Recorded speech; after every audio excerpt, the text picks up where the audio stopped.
حضور میرا سوال یہ ہے کہ لوگ کیوں کہتے ہیں کہ عورتوں کی قسمت میں رزق ہے، اور یہ کیوں نہیں کہتے کہ مردوں کی قسمت میں رزق ہے؟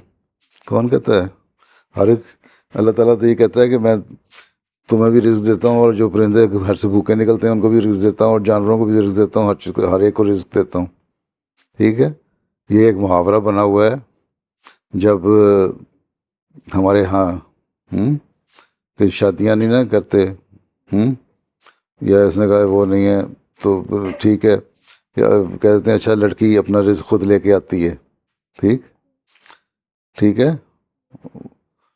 بعض لوگ جھجکتے ہیں نا شادیاں کرنے سے. اللہ تعالیٰ نے فرمایا، یہ بھی ہے اللہ تعالیٰ نے یہ فرمایا کہ شادیاں کرو، اور یہاں سے انہوں نے فرمایا بھی یہ اس کی تشریح بھی یہی فرمائی کہ شادیاں کرو اور اس تنگی سے نہ ڈرو سوائے اس کے بہت تنگ حالات ہوں، کیونکہ جب شادی کرو گے تو عورت خود اپنا رزق لے کے آتی ہے. اللہ تعالیٰ یعنی کہ اللہ تعالیٰ مہیا کرتا ہے. اس کا مطلب یہ نہیں ہے کہ وہ اس سے پہلے بھوکا مر رہا ہو انسان اور شادی ہو جائے گی تو وہ ملینئر بن جائے گا، یہ مطلب نہیں ہوتا اس کا.